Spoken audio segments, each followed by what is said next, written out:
Israel ने एक बार फिर बेगुनाह फिलिस्तीनियों पर कहर ढा दिया है। इजरायली सेना ने मध्य गाजा के ब्यूरिस कैंप पर भारी बमबारी की। इस बमबारी में 5 बच्चों और एक महिला सहित कम से कम 9 लोग मारे गए, जबकि कई लोग घायल हुए। कई लोगों के मलबे में दबे होने की बात भी कही जा रही है। घायलों और मृतकों के शवों को दीर अल-बलाह के अलक्सा अस्पताल ले जाया गया। न्यूज एजेंसी एसोसिएटेड प्रेस ने 9 फिलिस्तीनियों के मारे जाने के साथ दर्जनों लोगों के घायल होने की बात कही। प्रेस ने कहा कि यह हमला तब हुआ जब शरणार्थी कैंप में लोग ईद उल अजहा त्योहार मनाने की तैयारी कर रहे थे। आपको बता दें, पिछले साल अक्टूबर में गाजा पर शासन करने वाले हमास ने इजराइल पर हमला कर 1200 लोगों को मार डाला था। बदले की कार्रवाई में करीब 38,000 फिलिस्तीनी मारे जा चुके हैं। दूसरी तरफ इजराइल के प्रधानमंत्री बेंजामिन नेतन्याहू ने अपनी 6 सदस्यीय वॉर कैबिनेट को भंग करने की घोषणा की है। वॉर कैबिनेट 7 अक्टूबर 2023 को हमास के हमले के बाद 11 अक्टूबर को बनाई गई थी। ये कैबिनेट जंग के दौरान इजराइल की सुरक्षा से जुड़े अहम फैसले लेने के लिए जिम्मेदार थी। नेतन्याहू ने कैबिनेट भंग करते हुए कहा कि हमने कई ऐसे फैसले किए थे जिनसे सेना सहमत नहीं थी। नेतन्याहू के नेतृत्व में बनी वॉर कैबिनेट में काफी दिनों से मतभेद चल रहे थे।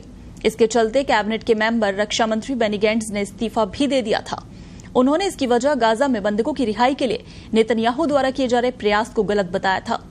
गाजा में संघर्ष विराम और बंधकों की रिहाई को लेकर इजरायली मंत्रियों के बीच मतभेद खुलकर सामने आए थे। इसमें इजरायली वित्त मंत्री भी शामिल थे।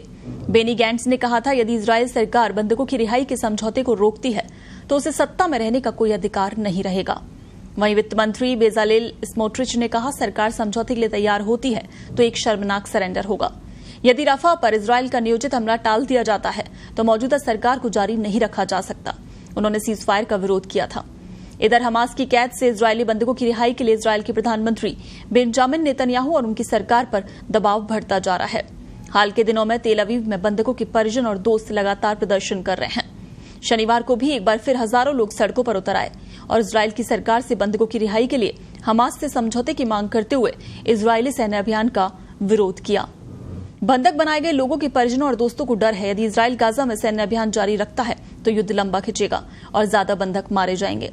इस प्रदर्शन में शामिल लोगों का यह दावा है कि प्रधानमंत्री नेतन्याहू और उनकी वॉर कैबिनेट बंधकों को छुड़ाने और देश को चलाने में पूरी तरह से असमर्थ है। ऐसे में नेतन्याहू को तुरंत इस्तीफा देकर देश में आम चुनाव कराना चाहिए।